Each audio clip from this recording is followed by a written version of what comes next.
Ahí estamos en vivo. Buenas noches a todos. Nueva edición de Contrario Sensu. Hoy, bueno, con un invitado especial. Yo hace rato lo quería sumar. Está con nosotros Nico Piccioni, que bueno, para introducir brevemente, y yo ahora ya le voy a dar la palabra a él. Nico es un amigo de muchos años, nos conocemos desde casi 8 o 10 años. Nico es periodista, fue colega mío en un par de materias, era abogado, cruzamos varios años de la carrera de Derecho.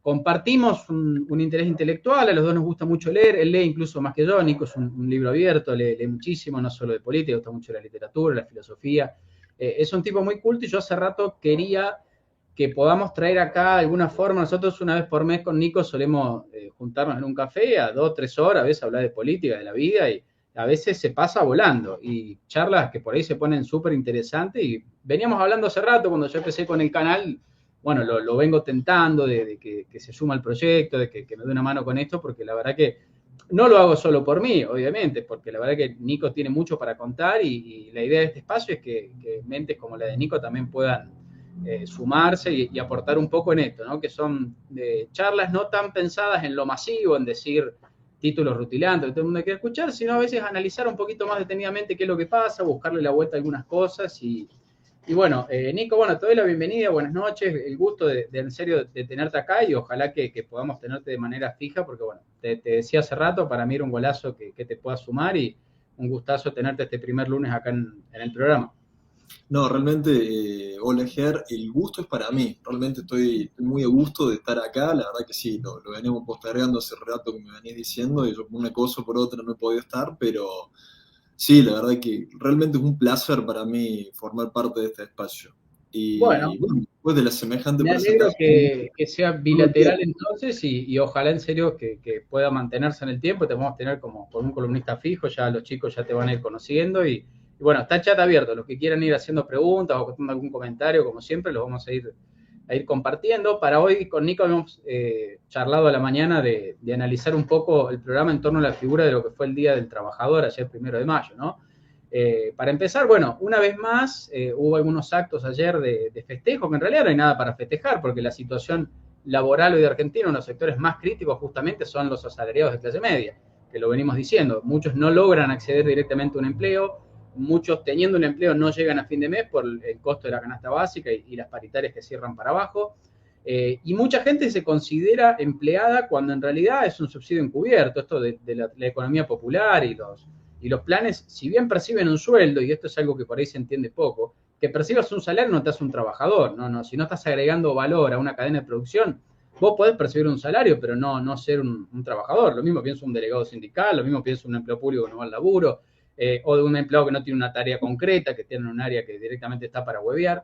Pero bueno, lo que me parece como nota de color también es que, una vez más, lo decía yo con el tema de Malvinas, por ahí esto, el feriado, y si vos Nico se va a acordar cuando uno estudia en el derecho laboral del por qué no se trabaja un feriado. Bueno, justo este fue un domingo, pero la idea de que no se trabaja un feriado, que es un día de reflexión, de recordar qué es lo que se está justamente celebrando ese día o el por qué es importante esa fecha. Obviamente que después nadie lo hace, muchas veces se usa para pasear, pero tampoco es para lo que hace el kirchnerismo de toma un acto de Malvinas y Cristina Kirchner se pone a hablar de sus problemas personales con el presidente. Ahora Máximo Kirchner en el Día del Trabajador también en el acto se pone a tirar indirectas o chicanas al ministro Guzmán y al presidente. Unos desubicados totales, porque, insisto, podrán ellos ser o no trabajadores, pero si vas a hacer un acto, al menos dale la forma de, o tratar de hacer algún recorrido de por qué estamos acá. Incluso si querés, como peronista y distorsionando un poco la historia, atribuyéndote los derechos laborales como tal, pero ni siquiera es eso, ya es directamente, y yo lo que noto mucho en los discursos de Máximo Kirchner es eso, es como un librito de frases hechas, de relatos prearmados que le gustan a un sector muy específico, que no tienen sentido, que no son debatibles, que no son analizables, porque no tienen contenido, son frases vacías, y las amontona todas juntas, también, con una tropa rentada que aplaude cualquier cosa, pero yo noto que hay gente que después lo retuitea o lo sube como qué fantástico este tipo, qué pedazo de caudillo, en realidad, insisto, no son más que frases hechas, vacías de contenido, y eso es lo que a mí un poco me molesta, pero yendo al por qué las indirectas al ministro de Economía o al presidente como tal, yo creo que le decía a Nico antes de alargar, ¿no? Yo siento que Guzmán y Fernández hoy son dos caras de una misma moneda, son dos personajes parecidos, son dos zurditos ajenos a la militancia barrial por ahí del peronismo, no son del palo, si querés verlo de alguna manera, pero tampoco son buenos tipos. Por eso son despreciados por el lado kirchnerista y por el lado antikirchnerista. Entonces, siento que tanto Guzmán como el presidente llegaron un poco en ese lugar con la autorización de Cristina para hacer determinadas cosas. Alberto Fernández arreglar las causas judiciales y Guzmán el tema de la deuda, porque él se la daba de... Guzmán es un académico, es un tipo que si bien es economista y tiene varios títulos, nunca trabajó para una empresa o tuvo lo que se llama un trabajo en la calle. Es un tipo de la academia que le han pagado, sí, obviamente técnicamente es un sector privado, pero el mundo académico tiene la particularidad de ser muy abstracto. Vos podés pensar un montón de cosas en la teoría que después en la práctica son muy distintas. Tal vez algunas de estas cosas se enfrente Milei si algún día tiene un cargo público, porque es un gran académico, escribió 11 libros, pero nunca ha estado en la arena política. Y siento que Guzmán es un poco eso, un tipo que pensó que él podía torcerle la mano a los organismos multilaterales de crédito, incluido el Fondo Monetario Internacional, que él podía aplicar con ese dedito señalador hacia el rico culposo de vos me tenés que pedir perdón por haberme prestado plata. Él pensó que iba a modificar todo el estatuto del Fondo Monetario, que iba a arrodillar a los acreedores privados también. No lo logró, de hecho creo que se fumó la pandemia entera, que era un año donde vos podías arreglar las deudas por muy poco, porque la situación de crisis hacía que haya cierta contemplación o cierta condescendencia que normalmente no hay. Macri no la tuvo, le rajaron 2% del Banco Central, tuvo que mantener un programa que sabía le iba a hacer perder las elecciones porque el fondo se había puesto duro y los acreedores le dijeron que no le iban a prestar un mango. Pero en el 2020, con la pandemia, que tenía sus desventajas, era el momento para renegociar deudas por 2 mangos, porque te insisto, no había mucho por dónde apretarte y nadie quería mandar al default a un país en plena pandemia mundial. Pero eso se aprovechó para buscar lo imposible. Dame una deuda de 20 años. Bueno, mirá, no, va contra el estatuto. Yo te puedo dar un plan más heterodoxo, te puedo permitir que tus ajustes sean más laxos. Incluso te puedo dar un plan a 10 años. No, pero yo quiero 20. Y quiero no pagar ninguna sobretasa de interés por los 10, 20 años que tenga. Y no, bueno, tironeó. Yo creo, y algunos sospechan que lo que estaba buscando es probar una tesis o de un paper para un premio Nobel, decir, mira, acá está el capo que logró modificar todo el paradigma de las renegociaciones de deuda soberana. Obviamente que no lo logró, terminó haciendo un acuerdo malo en términos de que no exigía mucho, pero que no es lo que podría haber sacado en la pandemia. Se comprometió hoy por hoy un montón de cosas para las que no puede. Si hubiera hecho un arreglo en 2020, por ejemplo, no tenía que haber hecho un ajuste de tarifa porque ya estaba hecho. Entonces ya lo había hecho la gestión Cambiemos, entonces eso no se lo hubieran pedido. Tenía un equilibrio casi fiscal, tenía 0.6 de déficit, con los impuestos nuevos estaba un punto arriba. Ni siquiera tenían que hacer ajustes fiscales, tenían que mantener el gasto como estaba. Tenía la consideración de que en la pandemia no tenías que hacer ningún ajuste. Bueno, tenía un montón de facilidades que se la fueron derrochando. Recordemos lo que fue el año de la pandemia, donde el gobierno todo el tiempo anunciaba que estábamos viendo, vamos tirando, tiro un IFE, tiro un subsidio, reparto acá, reparto allá. Frenaron toda la actividad económica con una caída del PBI brutal.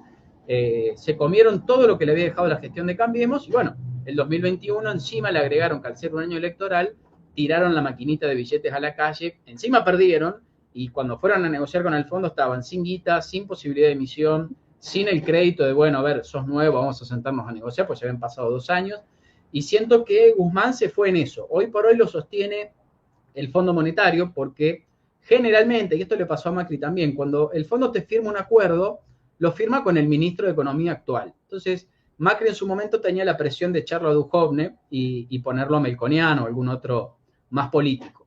Y cuando se enteran desde el fondo, lo llaman y le dicen, mirá, hacé lo que vos quieras, porque de última sos soberano, pero si vas a echar a Duhovne, vamos a tener que renegociar todo el plan de cero y no te puedo prometer que te lo apruebe. Entonces Macri no le quedó otra opción que doble bochorno, porque tuvo que decirle a Melconian que no y decirle a Duhovne que se quede. Dice, no, pero si vos me ibas a echar. No, bueno, pero al final, en realidad siempre quise que te quedes. O sea, doble humillación tuvo que comerse, porque el fondo no te acepta que cambies de ministro a mitad de un plan. Lo cual está bien, pues si estamos hablando de un plan de 10 años, no puedes cambiar el ministro de Economía a los 3 meses. Pero ¿cuál es el tema? Entonces el fondo te mete presión y de alguna manera, así como te dice, baja este gasto o ajustame las tarifas, te dice, el ministro es él, por más que es un idiota. Pero el tema es que el plan del fondo, si no se cumple, Guzmán pierde su sentido como tal. Y Fernández está en una situación similar porque, insisto, es un zurdito que no es del palo, tampoco es un tipo de este otro lado, por eso nadie lo quiere, tiene una imagen negativa altísima. Son las principales caras o el principal resorte para los sopapos. Todas las malas noticias tienen la cara de ellos firmada, sea la inflación, la recesión, todo pasa por el ministro de Economía o por el presidente en última instancia. Cuando hablan, la verdad que muchos no se ayudan, porque o dicen una estupidez y todos nos reímos y hacemos memes, o directamente dicen cosas intrascendentes. Tampoco es un tipo que agarra el micrófono y te quedas callado. Se nota que no saben hacer política tampoco como para ganar poder desde los cargos que tienen. Y aparte yo creo que acá está lo importante, ¿no? Tanto Guzmán como Alberto Fernández, que insisto, es más de lo mismo, desde las PASO del 2019, que se les viene pidiendo un plan, ellos vienen jactándose de no tenerlo, y esto ya lo he dicho otras veces, un poco este latiguillo de, no, porque esto se hizo en los 90 y en los 90 no fue mal. En los 90 no fue mal, ya lo hemos hablado, exceso de gasto público, fallas institucionales, un contexto internacional tanto del valor de la soja como de la tasa de interés, como un montón de cosas, que crisis tequila, crisis de los tigres asiáticos, no era un momento fácil, sumado que estábamos haciendo mal las cosas en lo fiscal, la Argentina explotó, por así decirlo. Pero eso lo usan para anular todo lo que se hizo bien en los 90. Yo sé decir, hay que bajar impuestos, ya se hizo en los 90 y no funcionó. Hay que cerrar aerolíneas, ya se hizo en los 90 y no funcionó. Hay que tener un plan económico, vamos a lo más básico de lo básico. No porque eso lo hacía Caballo y a Caballo le fue mal porque tenía un plan económico. No, todo ministro serio tiene un plan económico, mínima de corto plazo, decentemente de mediano y si aspira a una proyección política, obviamente de largo también, o a una continuidad. Pero no existe el no tengo un plan económico porque eso fracasó, no hay una relación de causalidad. Pero en el discurso de izquierda eso está un poco dando vueltas generalmente y cada vez que hablas de sentido común en la Argentina te salen con esto. No, en los 90 hubo sentido común en una parte, cierto, y bastante bien no fue, pero se atribuye el fracaso de los 90 al sentido común en las dos o tres cosas que lo hicimos. Entonces, Guzmán y el presidente en este latiguillo se jactaban de yo no voy a tener un plan, yo no voy a tener un superministro, porque eso se hizo en los 90 y fracasó. Y muchos decían, bueno, seguro que lo tiene, pero no lo dice para que no se enojen los kirchneristas, pero después lo aplica. Bueno, después asumió y no lo aplicó, después vino la pandemia y no lo aplicó, después vino el año electoral y no lo aplicó porque era el año electoral, y ahora que pasó el año electoral, anunciaron un plan con el fondo que hasta ahora no lo están cumpliendo. Y creo que todo se define, y por eso yo creo que Máximo Kirchner está levantando la espada, y Cristina Kirchner cada vez que habla también les pega, y mandan a la militancia también a mostrarse como separados del gobierno, en una situación que también es irritante, porque yo siento que sí, que Argentina es como un barco a la deriva porque no tiene plan. Va flotando en el océano por la misma corriente, pero puede naufragar, como puede caer una isla llena de oro por total azar, pero no por una planificación o porque tengan algo que decir o hacer desde el gobierno. Y lo que a mí me molesta es que, claro, mientras el barco está a la deriva, el capitán y sus amigos se están comiendo en el restaurante, no se bajan del barco. Entonces, ahí está lo irritante. Bueno, yo no puedo hacer nada porque no me dejan los kirchneristas. Bueno, andate, porque estás cobrando el sueldo, tenés el chofer, tenés los secretarios, tenés la investidura, porque eso les encanta, ¿no? Cuando el presidente se lleva a hacer trajes a medida con la tarjeta presidencial, no hay problema. Cuando la mujer trae 5 peluqueros, y no hay problema. Ahí soy el presidente de la nación. Bueno, soy el ministro de Economía, dame mi chofer, dame mi auto de alta gama. Pero cuando hay que hacer lo que te implica el laburo, no tengo poder. ¿Qué querés que haga? Soy un pobre tipo.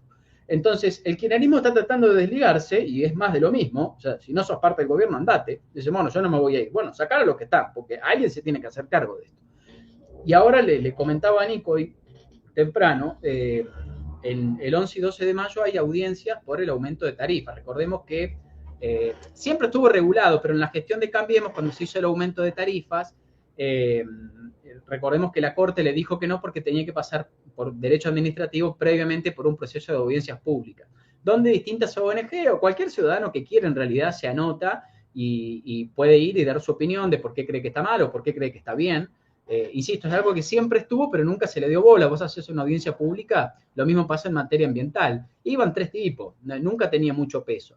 Desde que pasó eso y salió el fallo de la Corte, lamentablemente ya tenés que pasar por un procedimiento que yo creo que está mal, porque insisto, si vos tenés que aumentar una tarifa no está en debate, es lo que sale producir ese servicio. Si yo no estoy de acuerdo, pero lo quiero consumir, no es opinable. Pero bueno, eso es parte de la ignorancia argentina que se refleja en lo institucional. Y acá donde yo creo que está el problema. Primero, Guzmán, el 70% de su acuerdo económico, como no quiere tocar el gasto político, es el aumento de tarifas. Por 2 cosas. Primero, porque bajás la cantidad de plata que el Estado gasta en subsidiar la energía, la luz y el gas. Pero no solo eso, porque además las tarifas, la mitad son impuestos. Entonces, si la gente paga 2 lucas más de tarifa por mes, bueno, 1.000 son impuestos para el Estado que deja de subsidiar y pasa a recaudar más. Esto en Cambiemos también lo sabían, por eso también uno de sus primeros ajustes fue el aumento de tarifas sin tocar la parte impositiva, porque te permite recaudar con el mismo aumento. Y el malo de la película es la empresa de energía, que es el que te pasa la boleta. Lo mismo pasa con el IVA, con los ingresos brutos, con todo. Pero acá hay un poco una trampa, y todo ajuste fiscal fácil pasa por el tema tarifas por estas dos cosas. Primero, porque vos te gastás muchos dólares que hoy no tenés en subsidiar energía a gente que no produce. Y lo segundo es que vos, aumentándole la tarifa a esa gente, pasás a cobrarle impuestos sin que se den cuenta. Deberían, pero no se dan cuenta. Entonces, el gobierno tiene que pasar las audiencias públicas, que van a estar llenas de zurdos y llenas de gente que no quiere que aumente nada, porque total eso no lo pagan. Y después de eso tiene que llevar la firma de los entes reguladores de energía, que son el ENRE y el ENARGAS. ¿De dónde viene esto? En la década del 90, cuando antes la luz y el gas lo manejaban empresas estatales, el servicio era un desastre. Cuando se hacen las privatizaciones, viene un poco esta culpa zurdita de, no, mirá, empresas ganando guita, vamos a regularlas porque la energía es muy importante. Entonces, estas empresas, si bien son privadas, tienen estos entes reguladores que les dicen cuánto pueden aumentar el precio, en qué medida y demás. Acá en Córdoba, Nico, es el ARCEP, por ejemplo, ¿no? Que muchas veces cuando la empresa es pública, como acá en Córdoba, hay una complicidad total y el ente encubre la política de la empresa. Pero hoy por hoy, a nivel nación, esos institutos están en manos de funcionarios de la Cámara, que tienen que poner la firma o irse. Y eso se define este mes. Entonces, si Guzmán fracasa, que ya lo intentó el año pasado y no pudo echar al secretario de Energía, ahora lo va a intentar de nuevo. Si Guzmán fracasa el acuerdo con el fondo. Si fracasa el acuerdo con el fondo, la economía de Fernández se termina de derrumbar, su poder político y el de Guzmán desaparece, y yo no sé qué puede llegar a pasar en Argentina. Pero bueno, esto es un poco lo que tenía para comentar. Nico, te doy la palabra si querés tirar alguna línea sobre esto. Y después, bueno, Nico preparó también algunas cosas sobre la historia del Día del Trabajador, pero vamos a charlar un ratito de esto y después, si querés, pasamos al otro tema. No te quería interrumpir, ¿viste? O sea, estaba bien ahí escuchando el editorial, pero hay en un punto, por ejemplo, bueno, de las notas que estuve tomando, de las cosas que estabas diciendo, por ejemplo, primero hablaste del acto del 1 de mayo, y que vos me decías tanto el acto del 1 de mayo como el del 2 de abril, y si querés nos remontamos a los otros actos, al del Día de la Mujer. Sí. Son actos netamente partidarios, o sea, perdió totalmente el significado de día festivo o de un día de reflexión, si vos querés. Eso, o sea, es una cuestión más utópica de quién reflexiona esa clase de días, sino que son totalmente copados por la política. O sea, no hay una representación de todo el pueblo, si vos querés, en el Día del Trabajador. A ver, lo está encabezando Máximo, un acto netamente partidario al que el presidente ni siquiera es invitado, ni siquiera fue invitado el presidente. Sí. O sea, Alberto Fernández hizo un acto a puerta cerrada, o sea, ni siquiera la prensa pudo entrar, después lo editaron y lo mandaron como una especie de comunicado de prensa. Dice, o sea, lo leí en La Nación, no sé si será tan de esa forma, que no querían que Alberto hiciera un acto porque iba a estar presente Luis Delía, y tenía miedo que Luis Delía rompiera con Cristina en público en ese acto. Lo que te muestra también que el presidente ya está completamente solo, y es lo que decías vos recién: si vos vas a estar solo, si vos no tenés ministros, si a vos no te responde absolutamente nadie, ¿para qué seguís siendo presidente? O sea, ¿cuál es el objetivo? O sea, se están despegando, o sea, el kirchnerismo se está despegando del albertismo, si es que existe algo así como el albertismo, y lo están dejando solo para que pague los platos rotos del desastre económico que se viene eventualmente. Cosa de las elecciones del año que viene, es decir, mira, la culpa no es de nosotros, no es del kirchnerismo, sino que fue de Alberto. O sea, tenerlo reservado como chivo expiatorio para sacrificarlo el año que viene. No sé cómo ves vos ese asunto. No, lo veo igual, y yo siento que, bueno, el fin de semana también circulaban algunas notas de que se rumoreaba un cambio de ministro de Economía, lo cual está descartado. Nombraban a Roberto Labaña como el principal candidato, pero el punto es un poco lo que decíamos los dos. Primero, asumir para qué si no puedo hacer nada. Es decir, para hacer otro Guzmán, déjame, quedo en mi casa, al menos no me putean. Acordate lo que le pasó a Cabal en el 2001, era un semidios, en 3 meses se reventó todo el capital político y dejó de ser un capo a ser un paria social. No para nosotros, obviamente, pero para el argentino promedio, ¿viste cómo es la masa? Entonces, más de un Labaña, y sobre todo en el ambiente que se manejan estos tipos, que no hay ningún patriota, porque bueno, hago un paréntesis acá, yo creo que esto lo he contado al aire. En un momento, hace unos 10 años atrás, Jero y Franco le hicieron una nota a Cavallo, en la casa, así, algo sencillo. Y una de las preguntas que salió en la charla era: ¿para qué hiciste esto el 2001? ¿Quién te mandó a agarrar una papa ajena que encima habían hecho la campaña hablando mal de él? O sea, dejalos que revienten. Dice, no, porque un tema, uno si siente que puede ayudar a su país, dice Cavallo, y uno lo iba a hacer independientemente del costo que eso tenga. Lo cual habla muy bien de él, pero te marca que Claro. no puedes esperar eso de un Labaña, que es un especulador inmundo y que obviamente no va a ir a reemplazar a Guzmán para que lo ocupan a él. Eso número uno. Y además, número dos, que esto también es algo que decía Gustavo Lázaro lo tiene una entrevista. El ministro de Economía es un contador, en realidad. La política económica la hace el Ejecutivo. Vos podés tener un plan económico, supongamos que Guzmán lo tuviera, después de sus años de academia, pero vos cuando te juntás con un tipo que el presidente te va a poner de ministro, le comentás tu plan y el tipo si te da el ok es porque está en condiciones de aplicarlo. Si te dice, mira, esto es inaplicable, no te invita, porque ¿para qué mierda te voy a traer si no vas a hacer nada? Entonces yo siento que cambiar el ministro de Economía en este contexto, en lo que decías vos, no tiene sentido, porque el chivo expiatorio no se cambia, si su función es esa. Entonces, no, ya tengo el chivo expiatorio, es Guzmán, es Alberto, ¿cuánto más se lo puede odiar? Si su imagen negativa es del 70-80%. Mejor lo Totalmente. dejo de tipo, las malas noticias van a seguir estando. De hecho, si te fijas, el otro tema de hoy día es la inflación, que el gobierno ya pasó al escalón de, sí, la verdad que la inflación anda mal, no viene bien. Ya ni siquiera es buscar un culpable porque ya la guerra de la inflación la empezaron hace 3 meses y no hizo otra cosa que aumentar desde que anunciaron controles de precios y distintas políticas completamente inaplicables que obviamente no tenían sentido, pero a los 3 meses la inflación se te fue subiendo de un punto por mes, la del mes pasado fue 6,7, es altísimo, y encima Altísimo. este mes va a estar cerca de 6. Entonces, volvemos a lo mismo. Anuncien lo que quieran, muchachos, hagan lo que ustedes quieran. Trae a la baña, traelo a Milei, traelo a Caballo de vuelta si querés. El problema es el mismo. Sobreemisión de pesos, sobre todo en la campaña electoral, y además, porque mucho bruto dice, Estados Unidos también emite dólares y la Unión Europea emite euros. Sí, pero tienen demanda. Entonces, si vos emitieras pesos, pero vos tenés una demanda de pesos importante, sea porque viene un tipo a invertir dólares, tiene que cambiar los dólares por pesos, para por una fábrica acá, tengo que pagar sueldo. Bueno, un argentino que tiene unos pesos de malos ahorra en pesos, eso hace que tu moneda se fortalezca. Pero si hay un plazo fijo, te paga el 3,5% por mes, la gente escapa como puede, entonces compra dólares, el dólar se dispara, encima hay cepo, se hace una brecha cambiaria brutal, muchos aprovechan la brecha y sobreimportan para cubrirse de la devaluación y de la inflación, otros van a mercadería, ladrillos, comida y demás, pero eso por la sobredemanda también de esos productos genera más inflación, todavía no llegó el aumento de tarifas, entonces, ¿quién va a ser el ministro de Economía o el presidente incluso? Hoy por hoy no tiene mucho sentido en la medida en que el gobierno en sí está de acuerdo en que todo lo que se hizo en los 90 fracasó.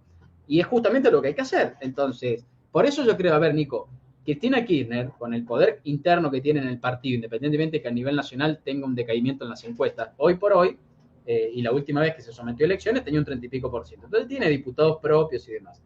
Y periodistas rentados. O sea, si quisiera, lo empuja Alberto Fernández y asume ella mañana. En realidad no tiene un impedimento estructural, ni siquiera institucional, porque es la renuncia del presidente para que asuma el vice por la misma constitución. Ni siquiera estás violentando la institucionalidad técnicamente, ¿no? Yo creo que si no lo hace, es justamente porque sabe que para eso está el chivo expiatorio. El rol de ella está en... Va a tener que pagar el costo político. Va a tener que Exacto. pagar el costo político de hacer eso. ¿Para qué lo voy a hacer si todos los platos rotos lo va a pagar Alberto? Tengo acá el sparring para que le peguen y yo después, o sea, me lavo las manos. Pero vos fíjate que no hay una voluntad de hacer las reformas necesarias que hay que hacer. A ver, vos sabés que en Argentina hay cierta necesidad de reformas para encauzar el país, para ir en la senda correcta, que ni siquiera hace falta que miremos tan lejos, o sea, con mirar países cercanos que han hecho las reformas y les ha ido bien, pero vos tampoco tenés una voluntad política de hacerlo. O sea, ¿por qué no hay esa voluntad política de hacer las Bueno, reformas? pero mira, en eso yo se lo pregunté a Franco Tealdi hace un mes más o menos y el tipo me dice, pasa que aunque lo anuncie nadie le cree, no tiene la credibilidad como para anunciar un plan de reforma. Porque, a ver, Nico, reformas no es te bajo 10 puntos el impuesto a las ganancias. O sea, sí, pero está en una estructura integral de reformas. Por ejemplo, yo te digo, de hecho, si vos te fijas la historia del primer peronismo, Perón también se quema toda la guita en el primer mandato y en el segundo fue hacer malabares hasta que no se hace un autogolpe, pero no se molesta mucho cuando lo echan.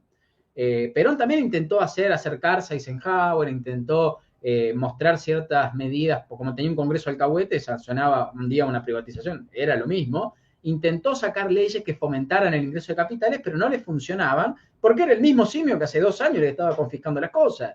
Entonces, Claro. Fernández, la oportunidad de las reformas, la tenía en el año 2020. Y te voy a decir por qué. Me decía, pero la pandemia te liquidaba. Sí, es cierto, pero vos tenías la posibilidad, por ejemplo, muchos impuestos de sello, tasas municipales, más no estaban recaudando nada, porque la actividad económica era cero. Era la oportunidad ideal para eliminarlas, ¿me entendés? Se fomentó muchísimo el home office, el trabajo virtual y demás. ¿Qué hicieron? Una ley que lo reventó. Claro, Entonces, con el tema, digamos, de apertura de pymes, misma situación. ¿A qué apuntó el gobierno? Y a la famosa frase, vista armada de te rompo las piernas y te doy una muleta, pero nunca hubo una intención de decir, bueno, aprovecho este lío, este descontrol de que nadie tiene el Congreso cerrado, puedo gobernar por decreto, para hacer todo junto.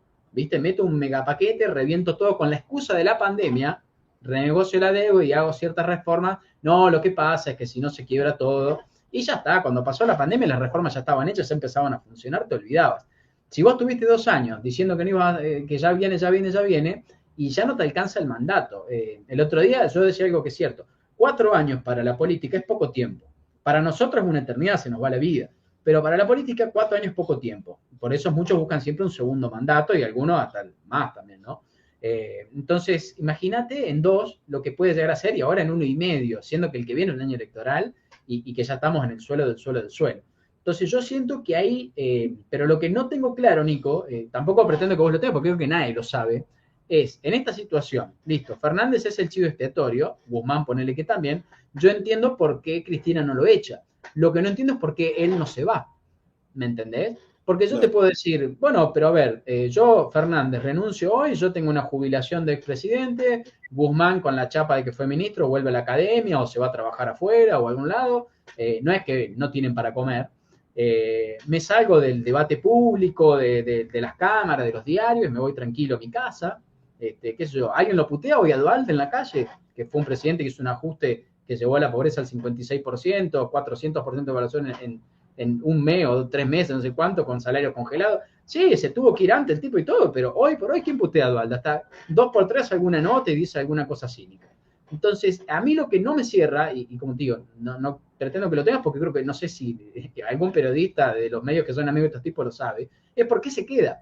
Porque no veo, digamos, cuál es la ganancia de Fernández o de Guzmán en este caso, decir, bueno, la verdad que me quedo a remarla porque este es mi objetivo o yo proyecto esto.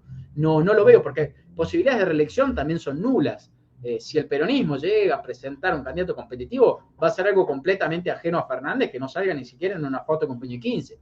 Y yo siento que Fernández como tal no tiene ni para ser concejal en La Matanza.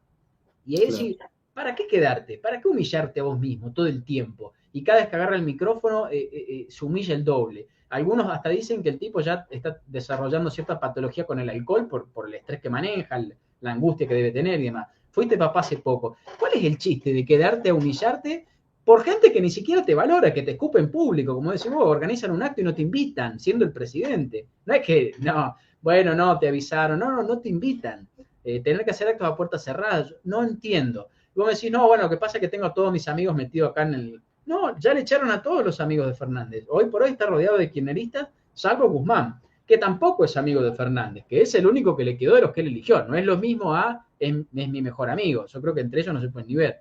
En parte porque Guzmán tiene una particularidad también de que es un arrogante de mierda y que él todo el tiempo va a Estados Unidos y negocia cosas en nombre del gobierno que no está autorizado a negociar. Por eso después viene acá y lo putean. Porque ese muchacho ya arreglé todo, esto se va a pagar así y así. Pero ¿qué arreglar si no tenemos plata? ¿O quién te dijo cómo aumentar la luz? No, yo ya les prometí, ya firmé. Y yo creo que eso a Fernández también le molesta. Como decir, che, loco, soy el uno, dame explicaciones a mí. Está bien que vos sos el que tiene la parte técnica. No me muestres los Excel. Pero aunque sea, decime lo que está haciendo hablar, hijo de puta, me mandás al muere a mí. Después tengo que salir en conferencia y bancarte. Yo creo que Fernández no lo dice, los kirchneristas ya lo dicen abiertamente, pero me parece acá, Nico, y como te digo, mi gran incertidumbre es si Fernández tiene algún incentivo, aunque sea mínimo, para aguantar hasta el final del mandato. Yo beneficio no le veo, pero como te digo, si a vos se te ocurre alguno, bienvenido sea, pero yo no le encuentro esa parte del rompecabezas es la que no puedo entender. No, mira, la verdad que no, que analizándolo desde acá y en frío, si vos me decís desde la lógica, para mí no tendría ningún sentido. ¿Será que no lo dejan por una cuestión institucional? Viste que en Argentina no está bien visto no terminar el mandato, porque no sé, te pasa como de la Rúa que después te condena al ostracismo totalmente y a la infamia. Viste que de la Rúa después del 2001 desapareció totalmente de la arena política, recién lo mencionaba a Caballo y también, o sea, recién ahora no sé, 15 años, 20 años después, o sea, 15 años más o menos después, volvió a dar entrevistas, pero te acuerdas que desapareció desde la tele. Nosotros éramos chicos en los 90, pero era omnipresente Cabal en la televisión. Bueno, apareció nunca más. Bueno, a lo mejor que tenga un miedo de someterse a una tacha de infamia semejante, como le sucedió a esa clase de políticos, ese para mí sería el único aliciente. Por otro lado, no le veo, no le veo realmente decir por qué no renuncio, me voy y les dejo el gobierno si realmente no gobierna. O sea, vos me decís un día, oye, Alberto Fernández gobierna, no gobierna, está totalmente condicionado, o sea, te han hecho renunciar a los ministros, ¿te acordás? Ginés se lo hicieron renunciar también, cuando se destapó el escándalo de las vacunas, se lo fueron corriendo de uno, vos decís, Guzmán es el único que queda, que encima no tenés plan económico, porque no hay plan económico, no hay rumbo económico.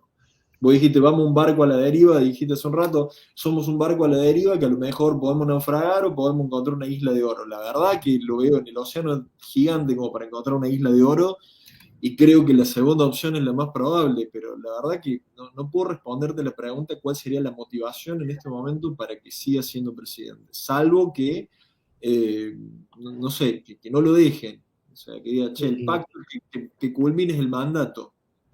No, yo Isla de Oro le digo como pasó en el 2002, que bueno, estaba todo mal y de golpe, pumba, la Nada, soja golpe subió la soja, 50, 500 y un completo estúpido como Néstor Kirchner o como Labaña pasaron a ser próceres porque se chocaron una mina de oro.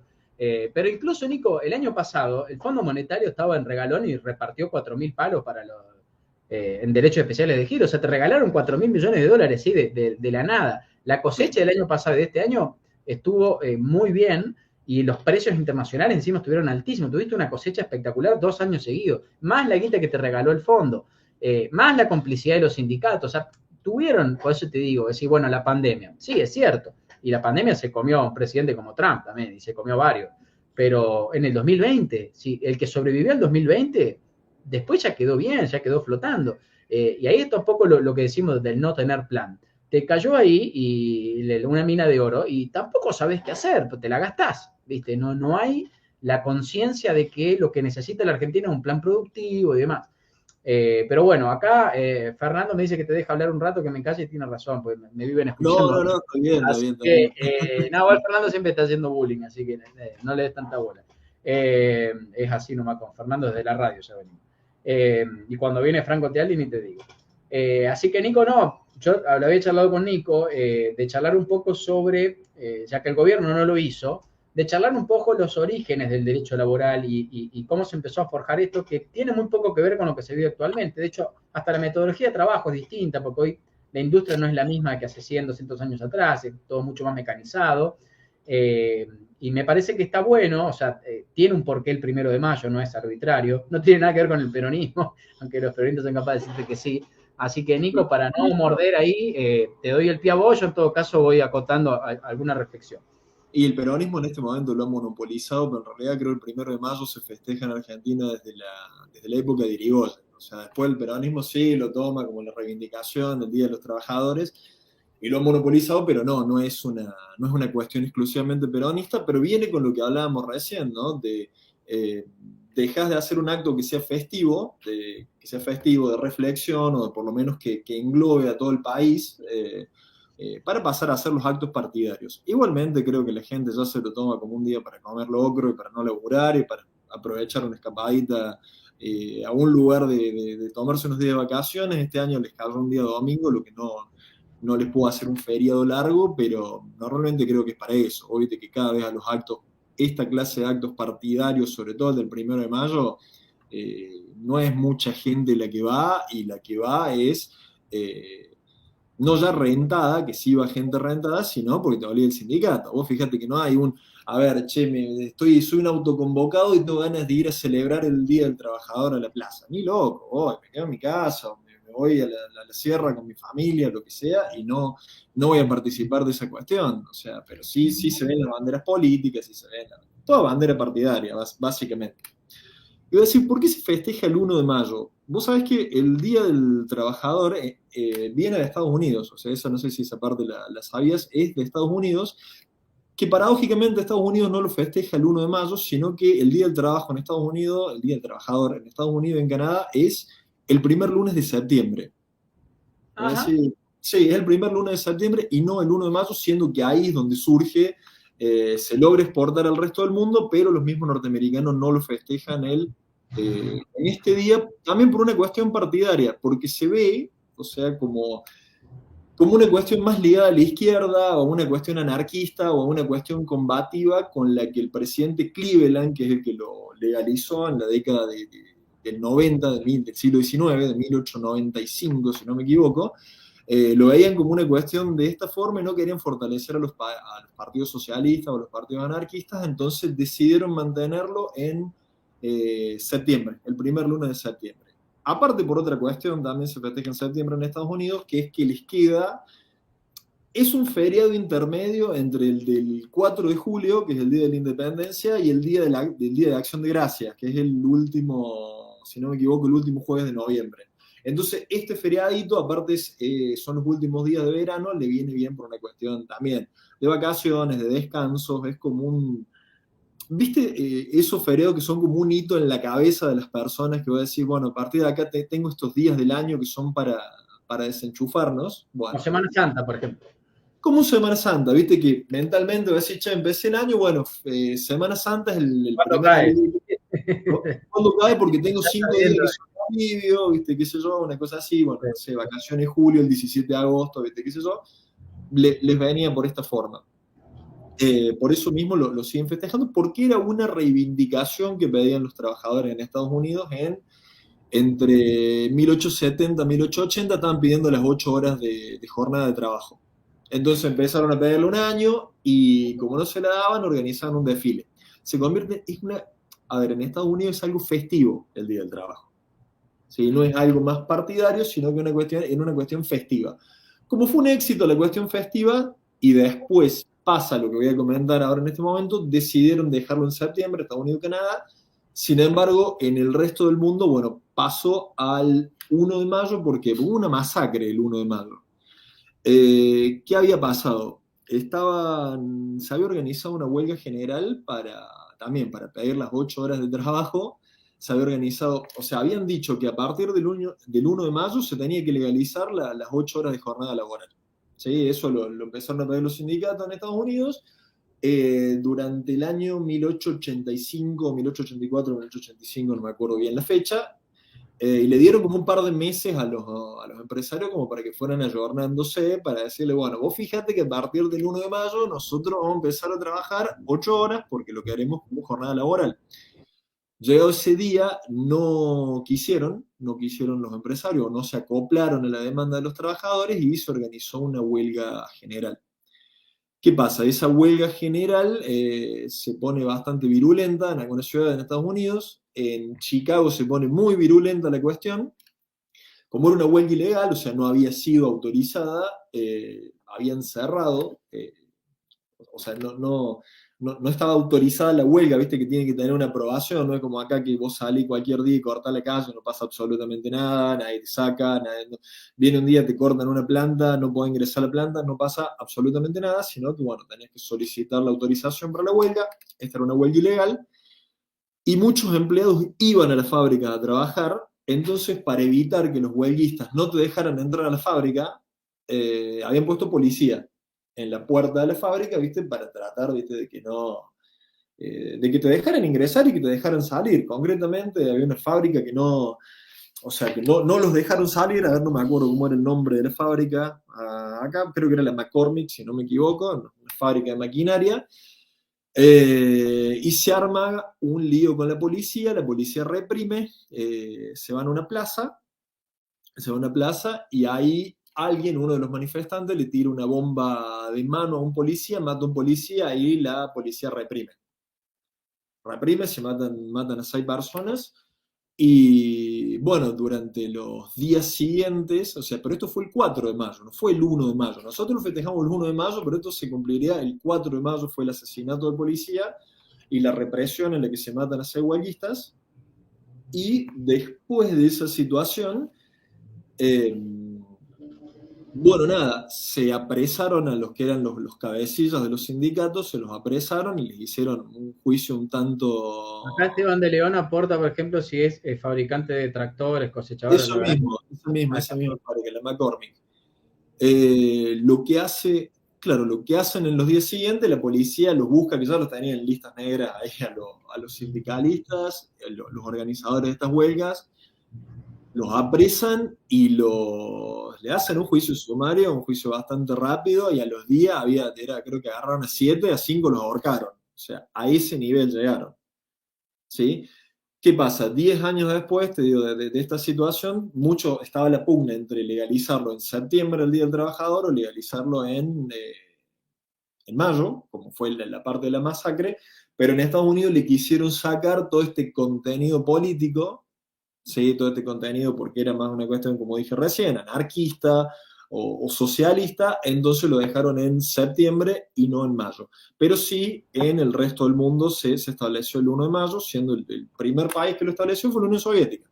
O sea, con eso te digo todo para darle el tinte que tenía que tener, fue la Unión Soviética el que empezó a hacer los desfiles el 1 de mayo, qué sé yo, después se fue extendiendo a otros países. Sobre todo, o sea, los principales que se extendió ahí enseguida fue a la Italia fascista, fue a la Alemania nazi, que viste que siempre son como un amplio contenido de cuestiones laborales, y bueno, en Argentina lo tomó Irigoyen también, y después, bueno, con el peronismo muchas veces se lo ha tratado de apropiar, pero no, fue Irigoyen el primero que lo empezó a festejar el 1 de mayo, y en la mayoría de los países al día de hoy es el 1 de mayo.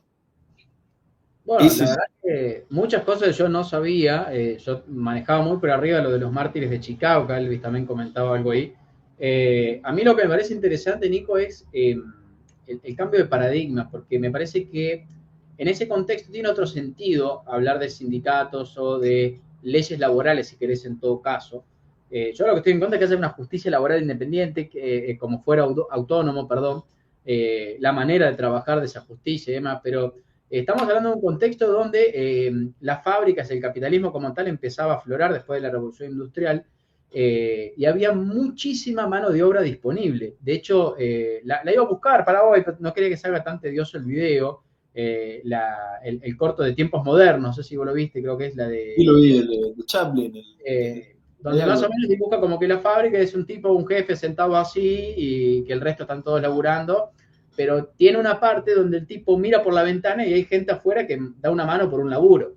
Entonces, es como que está cortada en ese sentido que no se explica de que, sí, es cierto, se pagaba poco en ese entonces, las jornadas eran muy largas, con vos creo que lo hablábamos, que en Rusia, no me acuerdo dónde, hasta se dormían las fábricas, pero porque la cantidad de gente sin empleo que había, hacía obviamente que por un tema de oferta y demanda el costo de la mano de obra sea bajísimo. Lo que generó, como todo sistema, prueba y error, generó estos abusos que generaron la unión a través de sindicatos y 4 o 5 cosas mínimas. Pero, por ejemplo, Henry Ford no necesitó un sindicato que le imponga ciertas condiciones laborales. Él mismo empieza a imponer algunos beneficios para justamente, viendo que era un factor de producción, quedarse con los mejores asalariados. Y creo que ese es el paradigma que después empieza, sumado a estas huelgas y otras cosas, es el paradigma que empieza a entender el resto del mundo de que no necesariamente hay un enfrentamiento directo entre la empresa y los empleados, ni que uno es mejor que el otro, sino que, mira, hay un tipo que tiene un negocio porque es un tema de mentalidad de emprendedor también, ¿no? Yo no tengo mentalidad de emprendedor, por ejemplo, a mí me gusta cobrar un sueldo y que me den órdenes, pero porque es mi manera de ser. Y hay gente que dice, no, yo ni loco tengo un jefe, me prefiero laburar 12 horas para mí y no tener un jefe. Pero bueno, hay un tipo que tiene un negocio, no lo puede hacer todo solo, necesita delegar y contrata mano de obra. Paga, obviamente. Y del otro lado hay un tipo que quiere un laburo y un sueldo y ese tipo está encontrando lo que está buscando. Entonces, no hay tal cosa como un enfrentamiento. Y bueno, vos recordás que fuimos juntos a la Facu, lo que es cursar, por ejemplo, el derecho laboral. Te lo explican todo el tiempo como un enfrentamiento, como una lucha de clases que, a mi gusto, al menos en los tiempos de hoy por hoy, por eso te digo del cambio de paradigma, no estamos más en 1800 y pico, no sé qué fecha era al final, en qué año. Estamos ya en una época en la que muchos de esos trabajos, incluso de esa época, están automatizados y lo hace una máquina, donde prácticamente en ninguna empresa grande hoy por hoy te tratan mal en ese sentido, estás bien pago. Cuanto más grande la empresa, incluso más te pago, más beneficios tenés. Algunas empresas te tienen días libres específicos o feriados propios, capacitaciones, entonces posibilidades de ascenso dentro de la empresa. Yo creo que lo que está empezando a pasar en Argentina es que tanto deseamos vivir en ese paradigma del 1800 que estamos volviendo ahí. Sí, a ver, hola. ¿no es cierto? Despreciamos el emprendedurismo, fomentamos todo el tiempo que haya una disputa entre la empresa y los trabajadores, haciendo que tenés las peores cámaras empresariales posibles con los peores sindicatos posibles, entonces entre ellos transan un montón de cosas que después no la ve nadie, ni la gente en servicios, ni el empleado en salario o en beneficios. Y me parece que está bueno lo que vos planteás porque te permite realmente decir, ¿a vos te parece hoy por hoy que estás en el 1800 y que un obrero duerma en la fábrica? Yo creo que salvo en China, que realmente es un país aparte, en casi todo el mundo el concepto de empresa y de empleo ya está completamente cambiado el paradigma. Entonces, celebrar el 1 de mayo, sí, pero seguir planteando que acá hay una guerra entre empresas y empleados me parece hoy por hoy un absurdo. Mira, te quiero hacer una consideración, mira, para la gente, tampoco lo quiero hacer tan tedioso para los que nos están escuchando, pero vos sabés que para este tema el que lo trata muy bien es Antonio Escotado en los libros de Los enemigos del comercio. Son 3 tomos los libros del enemigo del comercio, no son de fácil lectura, o sea, es bastante, es un poco tedioso de leerlo, pero realmente está todo. Vos sabés que para el programa de hoy, me había puesto a chequearlo, está en el segundo tomo, la parte esta, y esa parte que nos enseñan a nosotros, sobre todo en la facultad, ¿viste? Esa visión marxista de la historia, de la lucha de clases o de las malas condiciones laborales y de nada, y que cualquier tipo de derecho se gana en base a combate, a huelga y a linchar a quien haya que linchar y a cerrar fábricas, hace un análisis exhaustivo de esta cuestión desde el principio, o sea, lo hace desde toda la historia, pero en el tema que nos toca acá lo hace desde el principio de 1700. ¿Viste? ¿A vos qué te enseñan en la facultad de sociales siempre? Porque yo creo que se enseña en cualquier facultad de sociales. Que llega un momento que toda la gente trabaja en el campo, básicamente en un paraíso terrenal, ¿viste? El mito del buen salvaje, todo en el campo, laburamos fantásticamente, producimos nuestros propios alimentos orgánicos y nada, esa visión de la vida. Y llega un momento, hay un empresario malo que se tecnifica, deja de ser necesario el trabajo en el campo, entonces esta gente se va solamente con la prole, con los hijos que tiene, a la ciudad a vivir en condiciones inhumanas y a vivir en un mundo horrible, explotado por un empleador que le roba la plusvalía. Eso es lo que vemos en todas las facultades sociales. Escotado nos dice que esto no es así de ninguna forma, que no es eso lo que ocurrió, que el tránsito que ocurre del campo a la ciudad se da por la tecnificación, ¿sí? Nos dice que la cosechadora se empieza a implementar en Inglaterra a partir del año 1700, y lo que esto podría haber significado que un montón de gente en el campo se queda sin trabajo, porque ahora tenés una máquina que te hace todo el trabajo que antes te hacía, no sé, 10, 20, 30 personas, te podía dejar sin trabajo. Sin embargo, lo que ocurre es que esta gente se va a ciertas aldeas que se empiezan a convertir en ciudades industriales. O sea, todo ese trabajo que deja de ser necesario en el campo es absorbido enseguida por la ciudad. ¿Sí? Eso para empezar. Y lo que también en el campo lo que implica una mejora, primero porque el trabajo deja de ser atracción sangre, sino que ya tenés, o sea, que es el hombre, la fuerza del hombre, sino que es ya la fuerza de una máquina que te colabora muchísimo, aumenta la producción, aumenta los excedentes. Sí, es más, tiene los datos ahí, por ejemplo, que dice que esto no se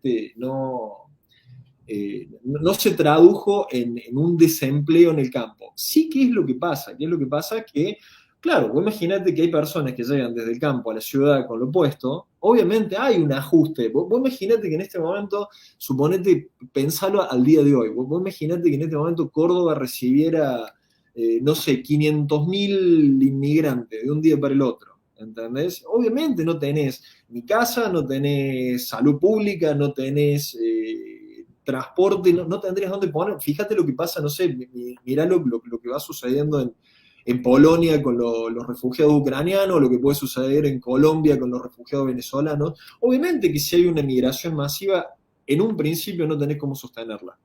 Eso para empezar, eso es lo principal para empezar.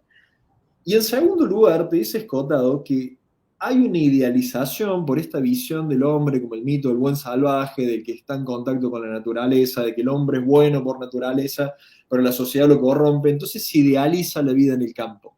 ¿Sí? Se idealiza esa clase de vida cuando en realidad no es tal, era una vida muy dura, sometida a un señor al que vos te entregabas durante toda la Edad Media, te entregaste a un tipo por protección, para que no te saquearan otras personas y para que te defendieran militarmente, te estabas entregando y le estabas dando absolutamente todo. O sea, directamente vos producías la tierra y le dabas la mayoría de la producción a este señor feudal y vos te quedabas con el resto. O sea, la revolución industrial es la primera vez en la historia de la humanidad, ¿sí?, que una persona cobra un salario, o sea, que dicen, me puedo ir del campo y por más que tenga que laburar 14 horas en una ciudad, soy dueño de mi vida, yo me estoy ganando la vida. Antes el dueño de mi vida es otra persona, ¿sí? Entonces te dice que esta cuestión también dice, laburaban 14 horas, sí, o sea, es como que vos estás haciendo una comparación, lo que hacen todos estos panfletistas, es comparar la situación actual con una situación anterior ideal, que no es real. O sea, no es que la vida en el campo era ideal. En el campo también laburaba 14 horas por día, también laburaban los niños. No es que en la ciudad solamente pasaba eso. Simplemente incluso se los incentivaba a los mismos padres a trabajar a los niños. ¿Por qué? Porque si vamos a laburar los dos a una fábrica, es la primera vez que nos están pagando por algo, mucho mejor de lo que nos pagaban antes. Antes cobrábamos en especia y teníamos que entregar la mayor parte. Ahora nos pagan. Poco. Es poco, obviamente que es poco. Pero es mejor que lo que teníamos antes. Nuestros hijos también trabajaban, ahora cobran también por trabajar. Entonces los niños también se los hacían trabajar, a las mujeres se los hacían trabajar. Y otra cuestión también es una cuestión práctica. O sea, vos imaginate que si tenés dos personas que están yendo a la ciudad a trabajar y tienen los niños, ¿con quién los dejás a los chicos? Si vos te vas a trabajar, ¿con quién los dejás a los niños? O sea, entonces les convenía llevarlos a la fábrica y si los dejaban en la fábrica haciendo nada, vos ¿qué pensás que va a ser un nene de 10, 11, 12 años en una fábrica que no está haciendo nada? Va a hacer travesuras. Va a hacer travesuras, una situación peligrosa, entonces los empezaban a eh, enseñarle el oficio desde chiquitos, ya no lo estoy idealizando, tampoco estoy defendiendo un trabajo infantil. No, es Simplemente poner en contexto. no solamente ponerlo en contexto, ¿no? O sea, no tengo que hacer un juicio moral porque son cuestiones que pasaron hace 3 siglos, y si vos me decís al día de hoy, me parece aberrante que un nene de 10 años esté trabajando en una fábrica, sí, por supuesto que me parece aberrante, pero lo estoy comparando con la situación que tenían antes y con la situación que tuvieron después de que se produce la revolución industrial.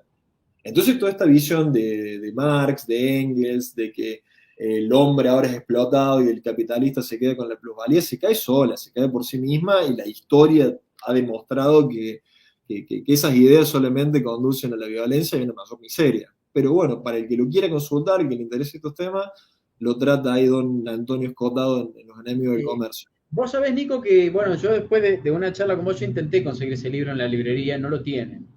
Fui a 2 o 3 librerías, tienen descartado solamente el tratado sobre las drogas, pero no tienen justo este libro en puntual. No sé si vos después tenés un chivo, después lo ponemos acá en la descripción del video, porque la verdad que por lo que comentás vos, pinta súper interesante.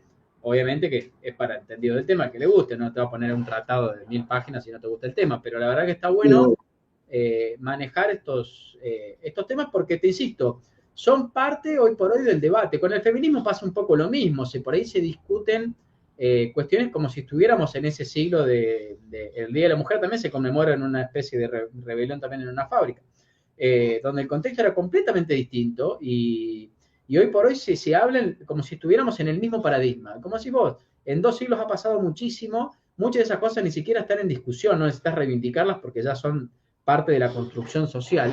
Y acá Elvis, por ejemplo, me plantea más arriba si habría que reducir la jornada laboral que actualmente es de 8 horas diarias.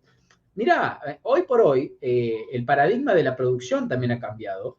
La tecnología hoy te permite automatizar muchísimas cosas y muchísimas fábricas trabajan por objetivos, no trabajan por horario. Entonces, y otra cosa que quiero agregar también, que esto lo reflexionaba el otro día a partir de una entrevista que había en la tele. En Argentina o en Sudamérica, que nuestra productividad por el Estado, por 1000 cosas es baja, nuestros salarios son bajos. Pero si yo a vos te digo que te pago $20 por hora, yo no sé si vos querés trabajar 10 horas también, porque son $200, entonces, por día. Entonces, yo lo que noto con los chicos que se van a trabajar afuera o que salen del tercer mundo y se van al primero, es que son máquinas de laburo, laburan más que los compañeros, porque nunca les pagaron tanto. Entonces, cuando a vos te pagan 2 mangos, y sí, laburar es una poronga, porque al final nunca te alcanza la guita. Ahora, cuando la paga es buena y 3 horas más de laburo es, no sé, una remera nueva, no sé, en un mes cambio el celular, me compro una compu, yo creo que lo de la jornada laboral, tal como lo planteaba él, tiene otro sentido. Y aparte que te insisto, la tecnología automatiza muchísimo y te permite de que si vos lográs concentrar tu productividad. Yo no sé cuántas horas por día labura hoy por hoy uno de estos streamers que juega los videojuegos, pero te aseguro que no debe lograr más de 4.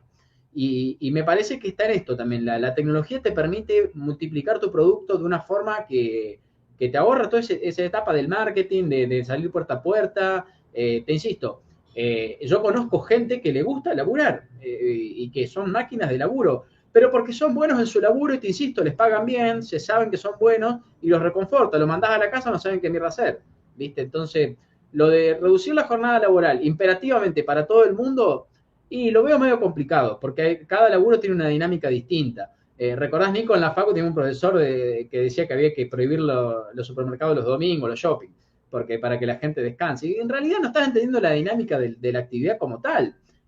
Cada actividad El, tiene mi- una... el mismo que decía que la producción de comida se tenía que encargar el Estado porque ese mismo profesor era, me parece, No, o sea, ahora se me mezcla. Esa me la acuerdo patente, y decir, ¿cómo está diciendo que el tipo era abogado de empresa? Estaba diciendo que había que prohibir los supermercados el domingo, el día que más venden y que más gente va. y no, Entonces, no tiene explicación, pero no entiende la lógica tampoco. Y no, tampoco pueden concebir que alguien quiera trabajar un domingo. No lo pueden concebir en la cabeza.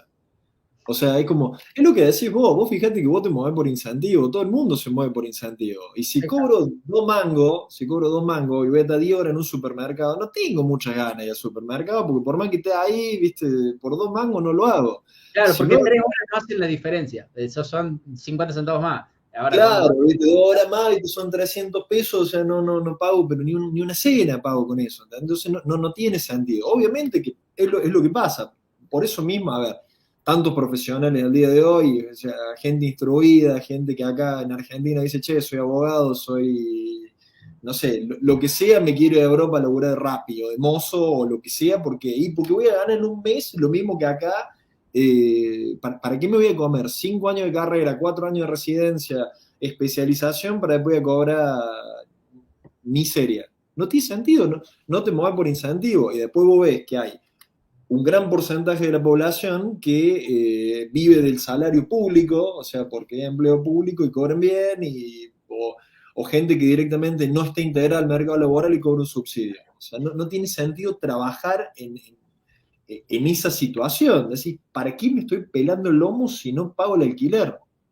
Y creo que te ha pasado, o sea, todos conocemos ejemplos. El día de hoy tengo amigos que y yo lo vengo diciendo, Nico, es un fenómeno que se viene dando muchísimo en Argentina últimamente, de tipos con un salario en blanco que no llegan a fin de mes.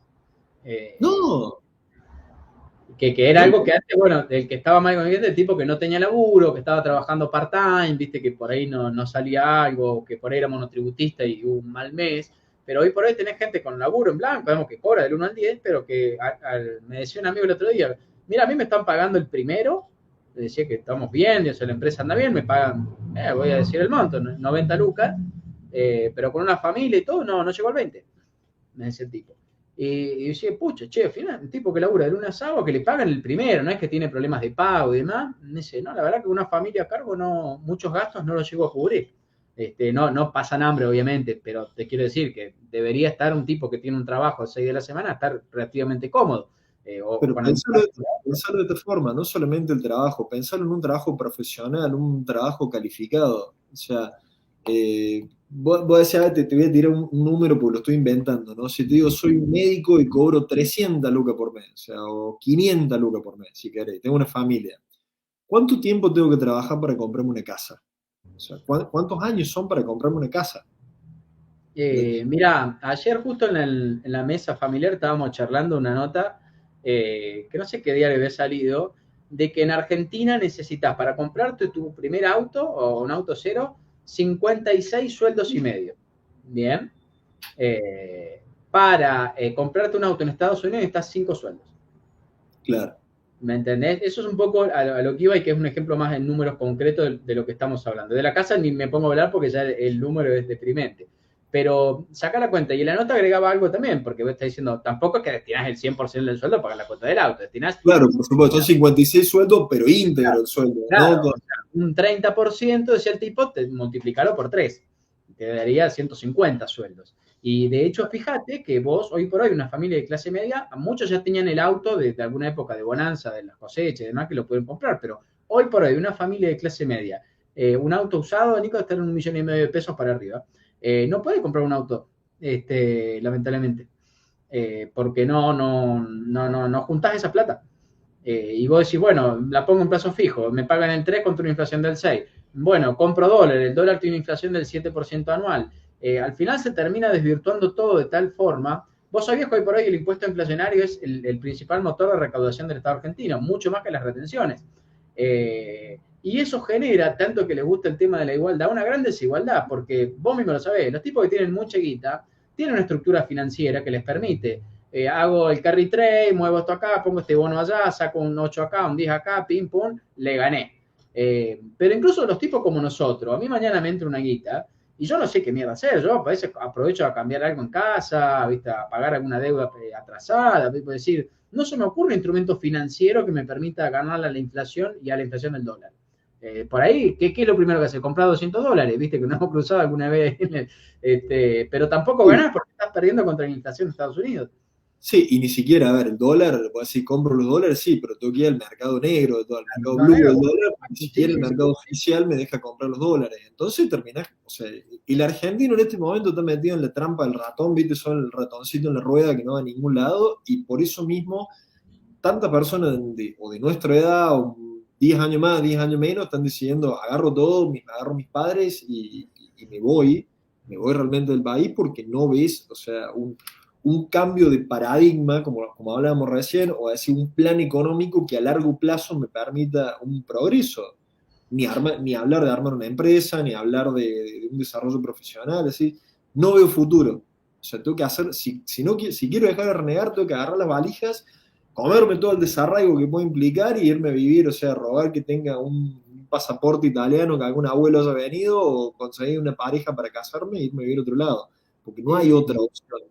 No, y sabés que veo, Nico, y te aprovecho de paso, bueno, Nico ideológicamente es un libertario, más que yo incluso, ya estaría Eric, el Jero, después vengo yo, y más todavía la libertad está el Nico. Para todo, el Eh, libro progre hay para que toda la gente. Liga del Pro, Libro capaz. progre, sí, sí, sí. Eh, pero bueno, el fenómeno Milei para vos representa un poco esto que estábamos conversando recién, no tanto liberalismo como tal, o sea, aguante la escuela austríaca, sino decir, che, tiene razón este tipo que dice que el Estado me está estafando. Sí, creo que va por ahí. Hoy en día, a ver, no lo hemos tratado el día de hoy, pero hoy en día mi ley es omnipresente. O por lo menos no sé si el algoritmo me está traicionando a mí, que abro Twitter y es mi ley, abro YouTube y es mi ley, o sea, cualquier cosa que busque, cada 3, 4 notas es mi ley. Creo que voy a empezar a entrar de modo incógnito para ver si no el algoritmo Vos sabés está... que yo observé lo mismo. Te voy a dar un ejemplo. En el programa de Majul ayer, por ejemplo, y en los últimos dos ya, a Milei le van dando 25 minutos. Majul nunca le da 25 minutos a nadie y si te da 10 te interrumpe 8 veces. Entonces, yo lo que noto, yo lo que noto es que Milei mide tanto que hasta Majul, que es una máquina de interrumpir y que no puede darle 3 minutos a alguien para cerrar una idea, le está dando 20 para que hable de lo que él quiere. Y eso que Milei es larguero y por ahí se va a la mierda, ¿viste? Y empieza a hablar de teoría y esto. Y no lo interrumpen porque ellos, callate que mide, ¿viste? Ni idea de lo que está diciendo, va en Casay, pero déjalo que el peluca este me está dando un rating que con esto comemos. Y te insisto, para que Majul, que es un tipo que tiene que hablar en todo el programa, que no para de interrumpir, que nunca le da más de 5 minutos a nadie, le dé 20 a Milei, quiere decir que el tipo está generando algo que nosotros por ahí no sé si terminamos de ver. Que yo insisto, no es tanto liberalismo como tal, que Milei es un coherente en lo ideológico, obviamente. Vos viste, lo hemos conocido hace cuánto. Pero yo creo que lo de él en realidad es un mensaje muy concreto de, viejo, basta de formalismo, de vamos a ver, de diálogo y de no sé qué. Está todo como el orto. ¿Qué me están hablando? De que ya vamos a ver en el 23, de que no, que todos conversamos, que el diálogo. Vamos a dialogar en la medida en que asumamos que está todo como el orto. Basta de hipocresía. Yo creo que es eso, Nico. Y yo sé que, bueno, vos, un libertario, seguramente lo bancás a Milei también de mucho antes de que sea famoso, pero me parece que hoy por hoy, para mí el liberalismo, siempre dije, Nico, y creo que coincidimos, es sentido común. No es, o sea, hay libros, hay doctrinas, sí, pero lo que permite un poco este fenómeno es eso, que en realidad es decir, che, la verdad que si yo laburo mucho quisiera ganar más plata, o ¿por qué no puedo tener una empresa y pedirle permiso a la MUNE, a la provincia, no sé qué? Cosas que razona un tipo, lo hemos hablado, ¿no? Sin tanto estudio por ahí, que dice, che, me gusta este estilo de vida. Mira, que pasa que en Argentina nosotros en este momento estamos tomando como privilegios cuestiones que en otros países son fundamentales, son básicas. Hoy en día, si vos en Argentina tenés podés pagar alquiler o tenés tu propia casa, podés llevar un plato de comida a la mesa todo el tiempo, te podés ir de vacaciones, podés tener una carrera universitaria, hoy en día en Argentina eso es un privilegio, o es tomado como privilegio, cuando en realidad es algo básico, ¿sí?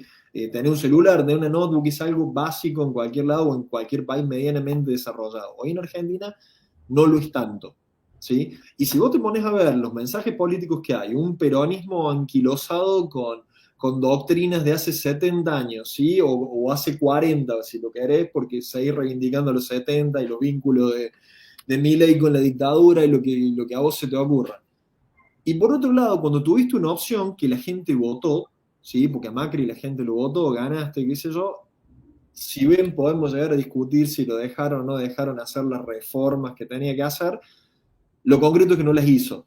Entonces tenés un mensaje de antipolítica al día de hoy de decir, mirá, yo necesito a alguien que venga de afuera, que patee el tablero, que me dé algo, que me dé un mensaje distinto, que no se quede en lo cosmético.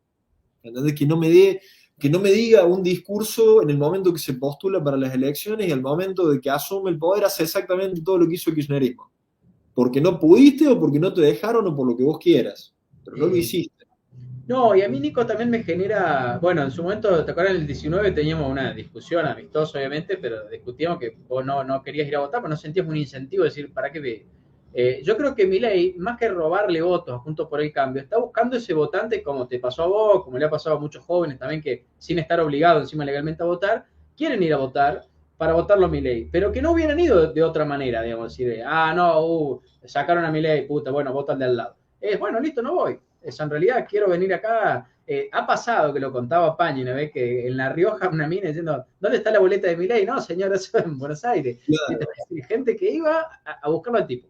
¿Viste? Bueno, Y a mí ese fenómeno me encanta. vos fíjate algo con Milei, mira, vos decís, sí, lo banco a Milei, votaré por Milei, sí, por supuesto, tengo mis ciertas cuestiones con Milei, o sea, no es que, uy, lo recontrabanco en todo. Sí, lo que te puedo decir que me gusta mucho de Milei, o lo que me ha parecido lo mejor de todo, es la posibilidad de fijar agenda. Por eso Milei está en todos los programas. Milei en este momento te está fijando agenda. Vos fijate que no hay político en Argentina que no sea para pegarle o para diferenciarse de él o por lo que sea, que no lo nombre. Vos fijate que Cristina el otro día habló de casta. Vos Ah, fijate que Cristina habló de casta, que es palabra de Milei. Vos fijate que la red Juntos por el Cambio tiene que sacar un comunicado que diga, no, mira, nosotros no vamos con Milei, ¿viste? Como decir, ¿y quién dijo que quería estar con vos? ¿Viste? Era como, no, con Milei nosotros no. Carrió le pega, Larreta le pega, Vidal le pega. Juez, el que se quiere postular a candidato a gobernador acá en Córdoba el año que viene, dice que le cae bien, ¿viste? Pero que bueno, mira, yo combato a la casta de hace muchos años que, todos se están definiendo a sí mismos en contraposición a Milei. O sea, tomándole lo bueno y tratando de diferenciarse en algo malo o tratando de atribuirle ciertas cuestiones malignas, como mira, si viene Milei se va a privatizar la universidad, o si viene Milei te va a quedar sin laburo, lo que hace cualquier propagandista de siempre. Sí, mira, acá uno pone líder progre, entonces estás más al lado de Esper que de Milei. Sí, puede ser también. Ahí también, o sea, a ver, vamos a dejar algo en claro recién, porque te preguntas cuestiones de definiciones.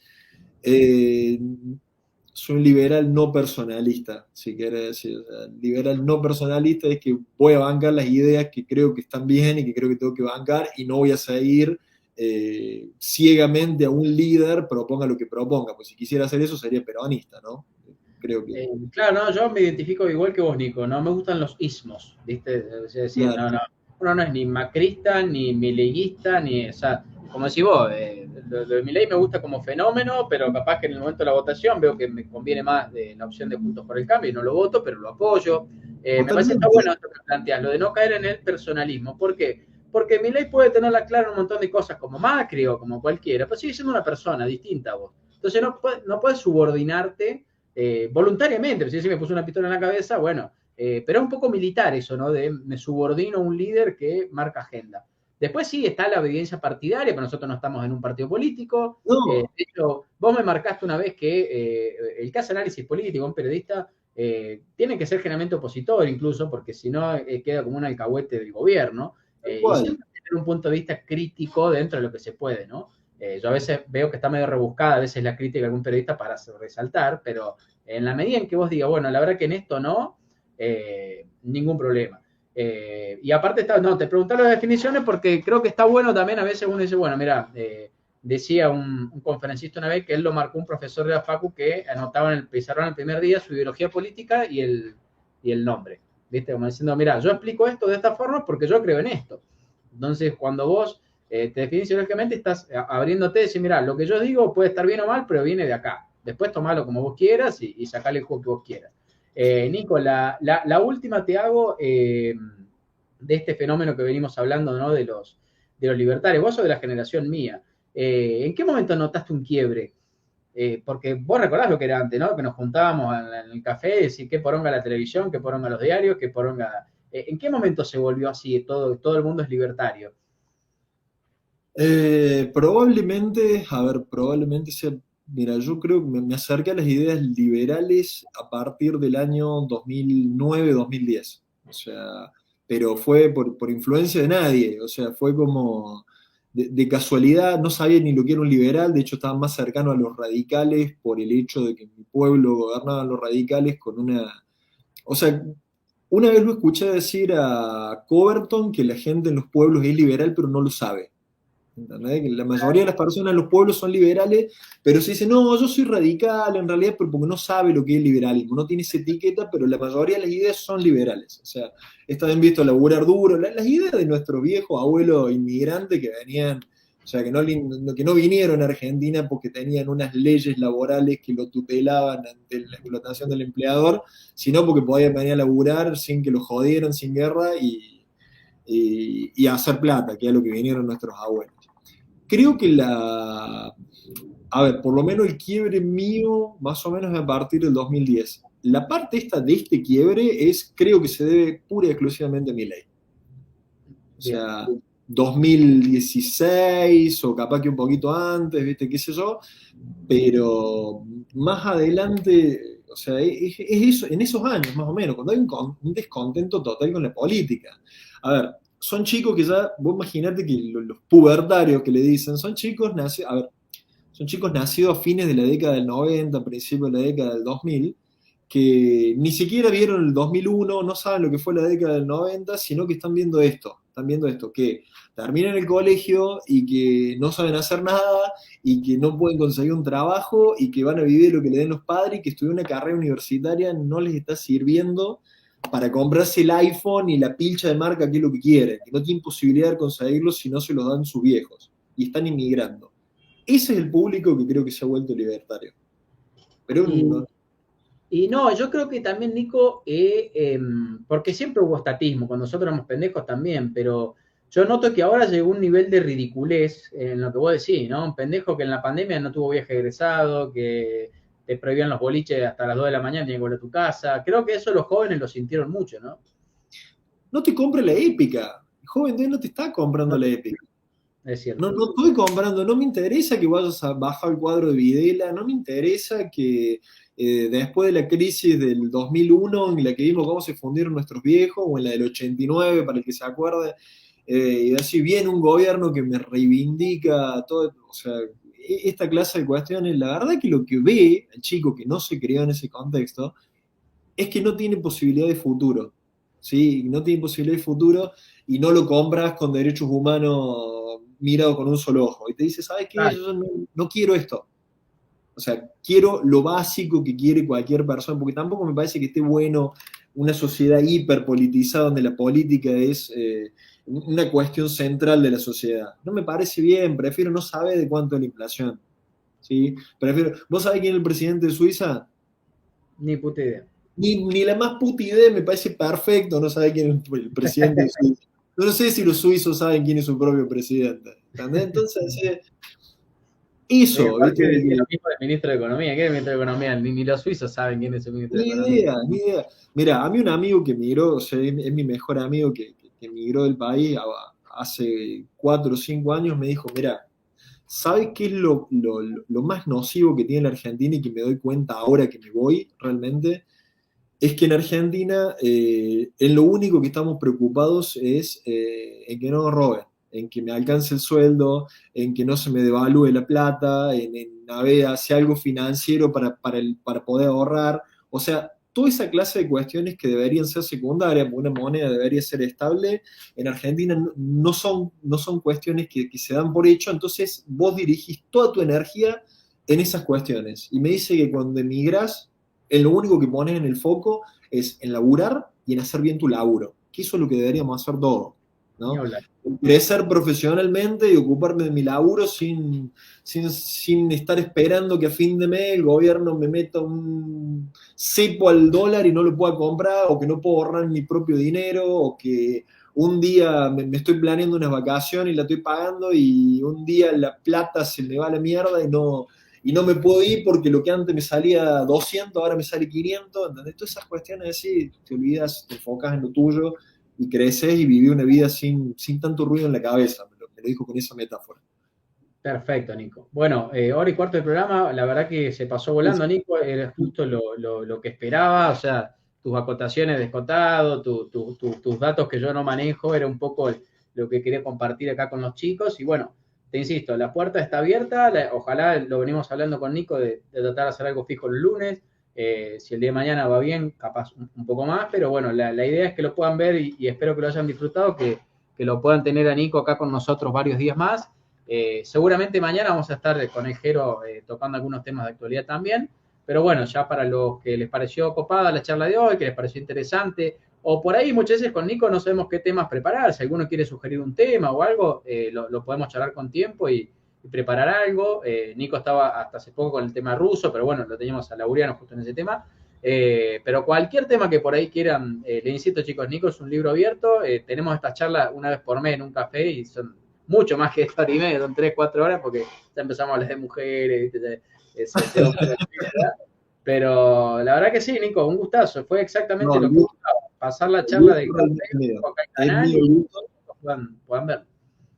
El gusto realmente es mío, como te decía recién, y bueno, espero estar el lunes que viene, vamos viendo la agenda de esta Ah, muy semana, bien. y el lunes que viene podemos hacer algo así como lo de hoy, la verdad que he estado muy a gusto y vos sabés, como siempre, me encanta toda esta charla que tenemos siempre, la verdad que es un verdadero placer para mí estar acá con vos. Bueno, te agradezco muchísimo, Nico, y le mandamos un abrazo a los chicos que estuvieron con un montón de comentarios acá ayudando y viéndolo en vivo. Seguramente después en diferido lo ven varios, pero la verdad que en vivo se está armando una bandita que fija y que está siempre en todos los programas y que colabora también en darle cierto dinamismo al canal, ¿no? Si no, sería la misma gracia que lo grabamos esto por Zoom y después yo lo subo. Así que Claro, bueno, el agradecimiento de siempre a los que están ahí siempre aportando. Y Nico, si Dios quiere, el lunes próximo te tenemos de nuevo conversando algún tema que vaya surgiendo esta semana. así será, así será. Un ¿Vale? saludo para todos los que nos estuvieron viendo también. Abrazo grande. Un abrazo.